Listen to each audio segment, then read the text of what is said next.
Hi, I'm Debbie Pringle, and today's leadership quote is, "If it's not your job to do it, perhaps it's your opportunity," from Napoleon Hill.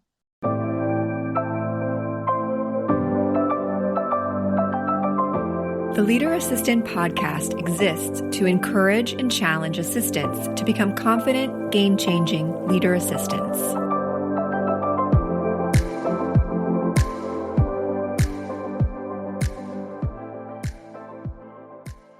Everyone is talking about NOVA Chief of Staff, and it's no surprise when graduates walk away with huge benefits, like greater confidence and the validation that they can do the role.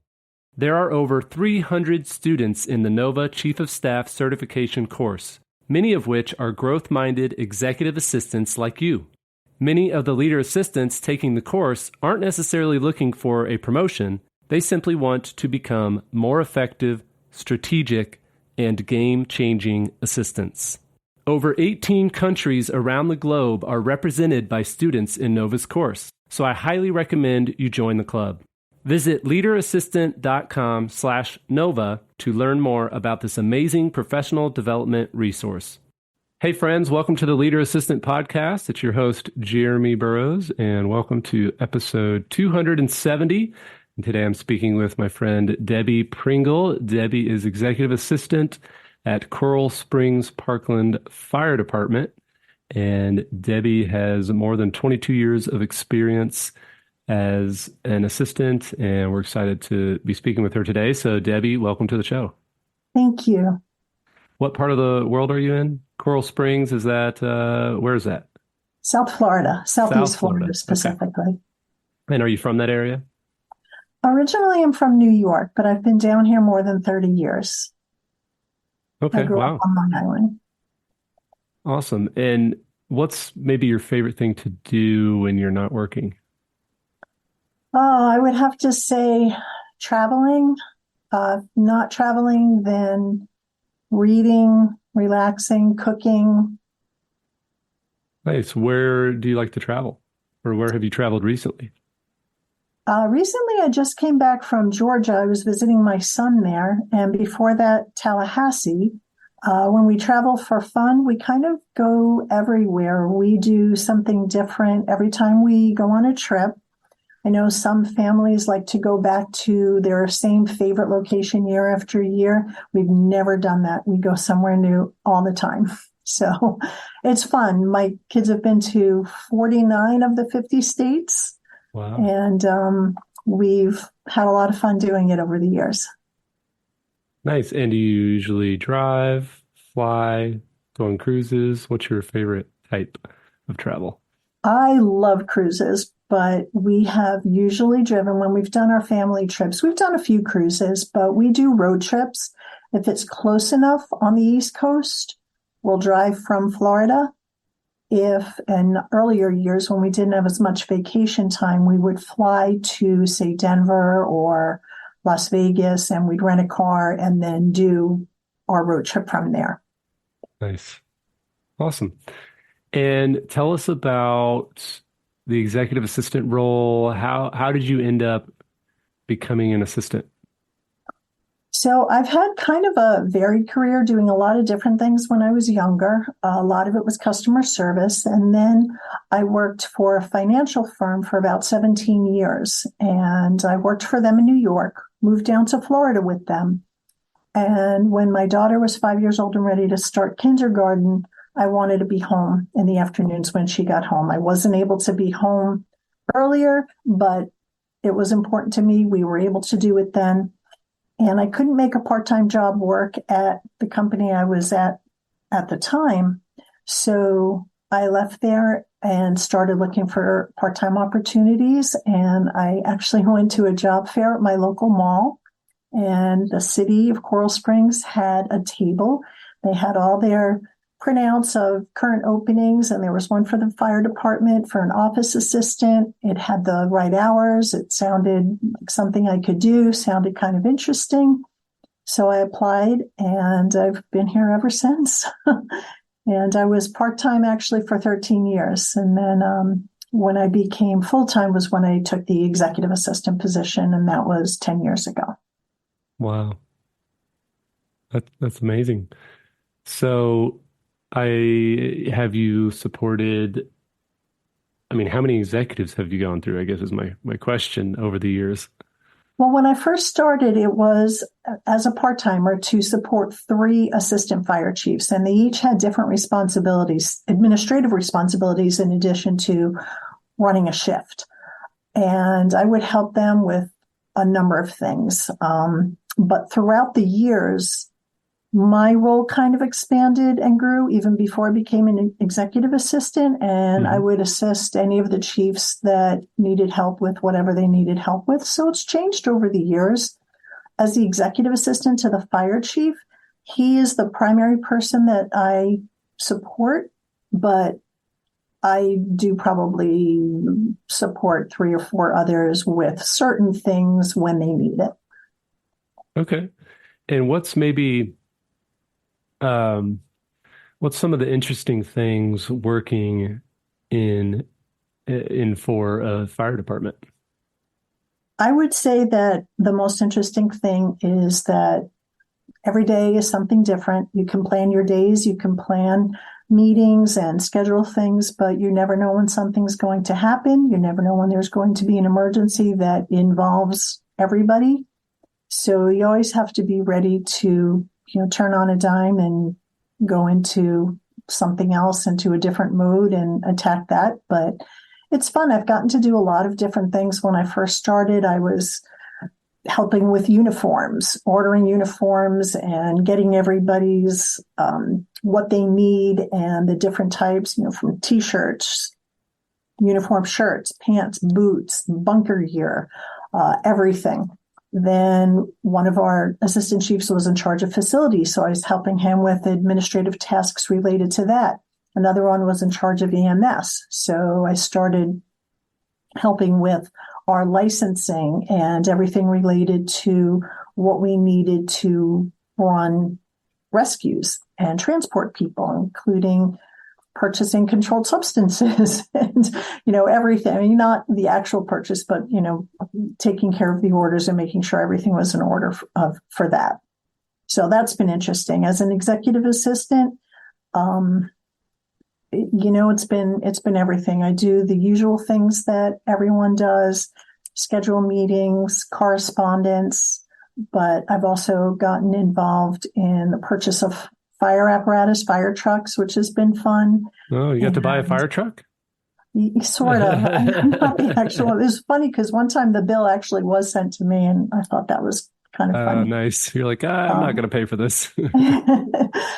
But I would say that the most interesting thing is that some of the chiefs in our department are really, really brilliant and have involved themselves because they care so much about the fire service in things that go beyond our department. So on a regional level, on a state level, even national, we have some folks that have won national awards for what they've done in the areas of safety and health for firefighters. We help our state fire chiefs association run a conference every year, so I'm involved in that pretty heavily. Back in my own department, I'm responsible for our annual report. I've been doing that since 2015. Our award ceremony, which that's actually the next thing that's coming up in April. So I'm pretty heavy working on that right now. And anything else that comes up, which can be anything good or bad. Right. Wow. So how large is the department, or maybe another way to put it is how many assistants do you work with? And do you work with assistants in your own building, or is it more in the connecting districts or cities? So primarily it's just within our city and within our own building. We actually moved into a new building last year so that each division of the fire department is now under one roof. We have about four or five full-timers and another 4 or 5 part-timers. So we are all in one building on two floors right now. And each of us does different things. Some of it overlaps, but a lot of it is kind of segregated. We have one person that does payroll, one person that does financial, credit card purchasing, and everybody kind of has their own thing, but there is some overlap as well. Awesome. And then you started a learning group. Was this specifically for, tell us a little bit about this. You started an administrative professionals learning group within your organization so that you could do training and resource sharing and just have that camaraderie with everyone.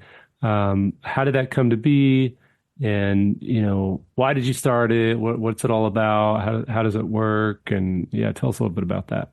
Yeah, sure. So a little over a year ago, I had started thinking that there are times when I know I have learned something, a new procedure within the city, not just within the department, but within the whole city. And there are assistants in every department. And typically we don't cross paths. I might never have anything to do with Parks and Rec or the building department, but there are things that we all have to do that may be the same. And there are times when I would find that I found out something and I would share it with someone else and I'd find out, oh yeah, I heard that a week ago. And I thought, there's got to be a better way. We need to have some sort of unity that when one finds out something, we all find out and we all share it and we all help each other. And it got me to thinking that it could be so much more than that. So I put together a presentation, kind of put all my thoughts down on paper and created a presentation. And I went first to my chief with it, told him about it. He was very supportive. He thought it was a great idea and suggested that I take it to the next level, which would be to mention it to HR. They handle employee engagement and groups such as this. We have a leadership development group within the city, and they're in charge of that. So they would be the ones to speak to next. So I presented it to them. They also liked the idea. They gave me someone to work with on the HR side, and we kind of put together a little steering committee, a little group of our more seasoned assistants, folks that have been here a really long time, and created like a little board of directors, so to speak. And we talked about what my ideas were and what else we could add to it if we wanted to and how we thought it would go. The next step after that was to present it to our city manager, who actually used to be the fire chief. He's one of the assistant chiefs that I first started working for 22 years ago. So I have worked for him this entire time. Wow. But yeah, he was fire chief for 7 years and he got promoted to city manager. So I presented it to him. He also agreed and liked the idea, wanted me to present it to senior staff. So all of this took place over several months. And what I did each time was kind of tweak the presentation so that I would be giving the information about the group to each person or group that I was presenting it to and focus on what was going to be most important for them. What are they going to get out of it? So after that, the senior staff loved the idea. They encouraged me to go ahead with it. They promised to be supportive of their assistants being able to attend a monthly group like this. And the next step was to present it to all the assistants within the city. So we have over 100, and I would say about 60 of them were able to come to the meeting, the launch, which was last August. And we've met every month since then. Wow. So it's worked out really well. We've done some cool things that I'm really happy about. So it's basically open to the assistants in the city of Coral Springs, or Yes. particularly government assistants? It's strictly city employees. City employees. So it's our organization. And what we've done, one of the first things that I did when I got interest from the assistants and other, folks in support roles, was to send out a little questionnaire to find out what do they think a group like this would be good for? What would they see as a benefit, so that I can make sure I was going in the right direction? And some of the questions that I asked were, what are things that you're good at? Are you somebody that's good at Word? Are you better with PowerPoint? Are you an Excel expert? And I put together a list of who was better at some things and who could use help with other things, so that we could lean on each other when we needed to and say, hey, I'm trying to do a pivot table on Excel and I don't know how to do it. Who can I call? So I created a resource guide, and based on the answers to all these questions, it has everybody that's in the group, and then it has a list of who is good at all these things and their phone number. So you can go down the list and say, okay, she's really good with Word. I'm going to call her because I have a question about mail merge, whatever. And then we just added to it. We included some things that are used across the board in the city, such as your standard voicemail greeting, how to use different city security rules and processes, how to answer public records requests, things that anybody in any department might come across. But it also has things like how to set up the voicemail on your phone, how to actually, what buttons to push on the phone to get there. Who in the city is a notary if someone comes in and needs that? Who can you call for this? Who can you call for that? So it's a resource list within the city, but it also has all the most common things that we all come across. So some of it, if you're a city employee for many years, you might already know. If you're new, you might not. If you forget, if you don't come across this very often, you might not. So it's a resource guide that would contain all of that as well. It's got an org chart for every department in the city, which had never been shared before with everybody, along with contact phone numbers. So anybody that needs to reach anyone in any other department can now do so. It has links to all the different city services that we have, both for the public and for city employees. It's got information about even things like restaurants around town. If you're setting up a meeting, if you've got people coming in from somewhere else and you need to coordinate a lunch, where can you go? If you live in the city, you may know a lot of them. If not, this would be helpful as well.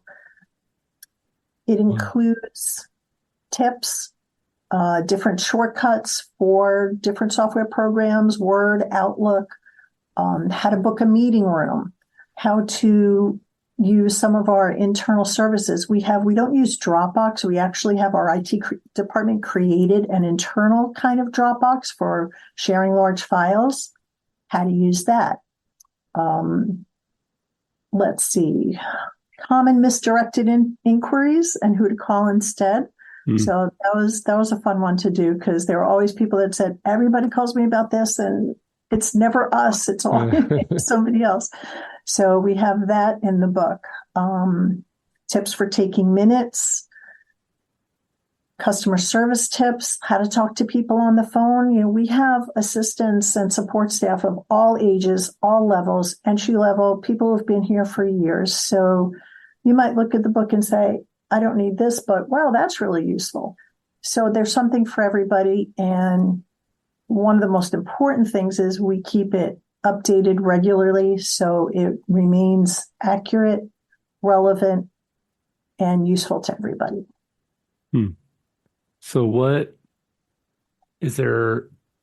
how long has this been going on? When did you create this resource? So we launched it August 29th, and our first meeting was in September. And the first meeting was kind of an intro, everybody just going around talking, I'm so-and-so, I support this person, I work in this department. And I've been trying to get everybody to be more vocal and to get to know each other. Sometimes that's worked. Sometimes, folks are shy or, they don't want to talk a lot. So we've kind of just gone right into a training for the day. We've had folks that work within the city that are really good at something to present. And sometimes when we haven't had that, we've gone online, we've done YouTube videos together. We've had Teams meetings where we would share some of the free resources that are out there. One of the things that I included when I presented it to senior staff, because by then it was almost summertime and our fiscal year starts October 1st. So the budget for that year, the coming year, was done. So I told them that for the first year anyway, I could do this for relatively no money at all, no cost. Mm-hmm. And I've been sticking to that. The only thing I asked for was in December to have a little holiday luncheon. But now we're coming up on budget time. So one of the things I'm hoping for next year is to actually get funds allocated to the group so that we could expand our training opportunities. We can offer certifications, have people, if they want to get certified, either with IAAP or PACE or one of the other certifications out there, Microsoft, that they'll be able to perhaps attend a conference so that the folks that really do want to learn more and invest in themselves will be able to and have it be covered.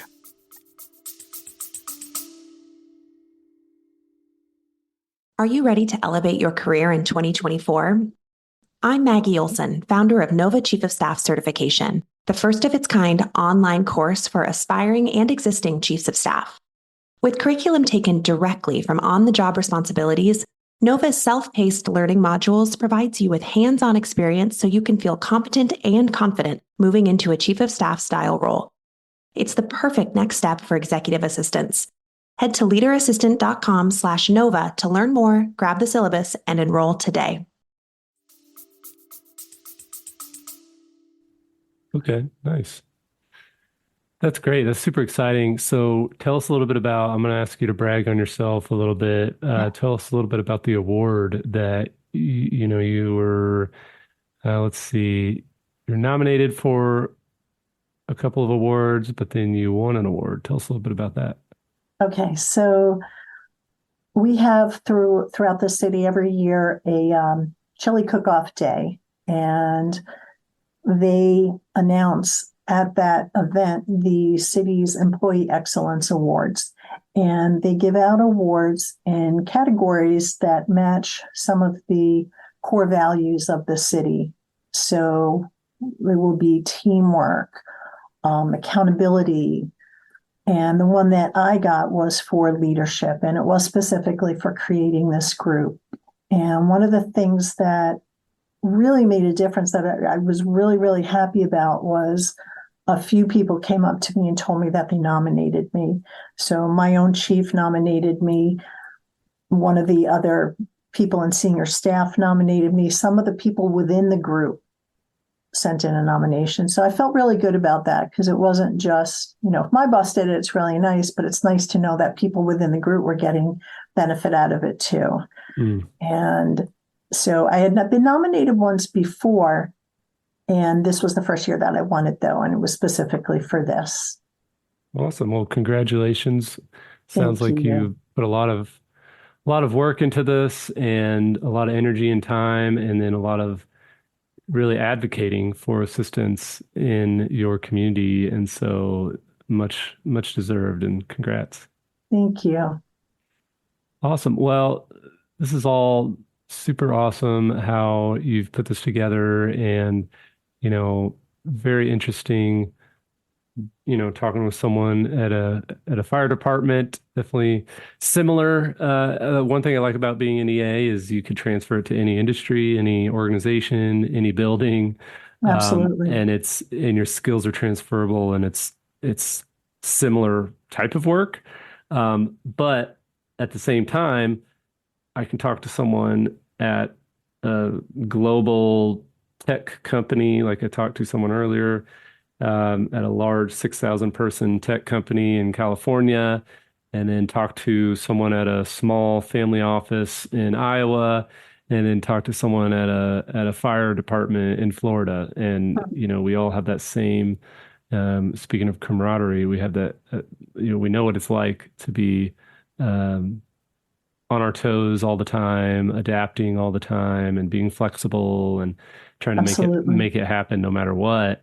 But it is unique to hear all the different worlds, if you will, that assistants live in. And so you're in a totally different world than my software company in the Midwest, and it's been fun to talk to you. So if you've done all this work, you've won this award or in the leadership category, what would you, if you could spend, $5 million on a Super Bowl ad or a billboard on the highway, and it was specifically the ad or the billboard was specifically for executive assistants, what would you want to say on the billboard, or what would you want the ad to communicate to assistants of the world?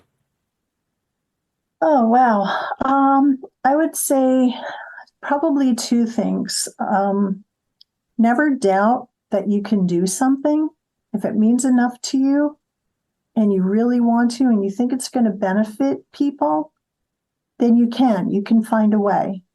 And I think we come across a lot of people that think they're, quote, just an assistant. And I think that's changing, but there's still a long way to go. And when you work for an organization that is supportive of their assistants, and I'm fortunate enough that I do work for that kind of an organization, you realize that you do have a lot more of a voice and a lot more, I don't want to use the word power, but you can do things. You can make things happen. You can, if you do it the right way and understand who to talk to and what to say and how to present it, you can get your ideas across to anybody. And if you have good ideas that are going to help the organization or help others, there's nothing you can't do. Love it. That is a great billboard / Super Bowl ad. Thank you. Thank you, Debbie. So what's the best place if people want to reach out and say hi? They want to connect and So I would say if they want to connect with me on LinkedIn, that would be great. I check it daily, so I'm not always active in terms of posting things, but I do check it daily. And if they want to reach out, I'm more than happy to share the presentation. If anyone is interested in starting such a group within their own organization, I'd be more than happy to share the presentations that I've created and be more than happy to talk to anyone about it as well. That'd be great. I will put your LinkedIn URL in the show notes at leaderassistant.com/270. Again, that's leaderassistant.com/270. I'll put your bio in there and your LinkedIn link so that people can reach out and say hi. And I'm sure there will be plenty of assistants out there interested in hearing more about this learning group that you put together and the presentations and all that fun stuff. So yeah, thank you so much again. And actually, I'm trying to remember, Debbie, was it LinkedIn that you reached out and you saw something and you said, "Hey, I want to be on the show"? How did we end up here today?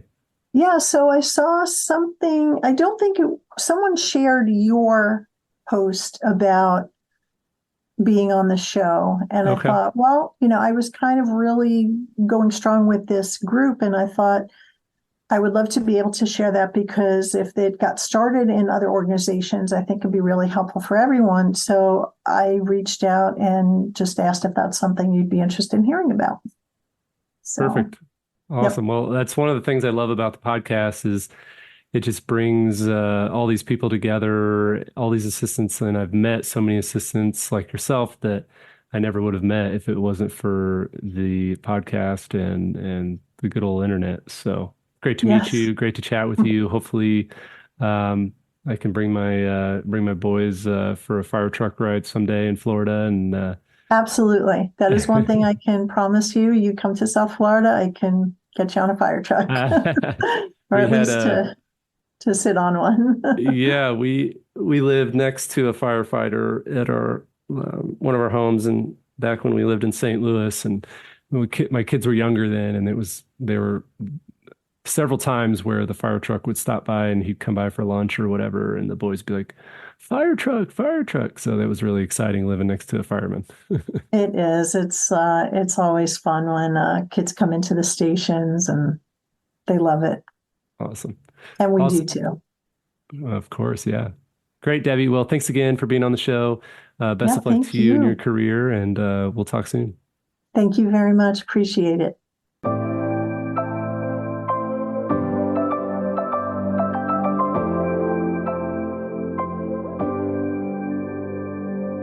Please review on Apple Podcasts.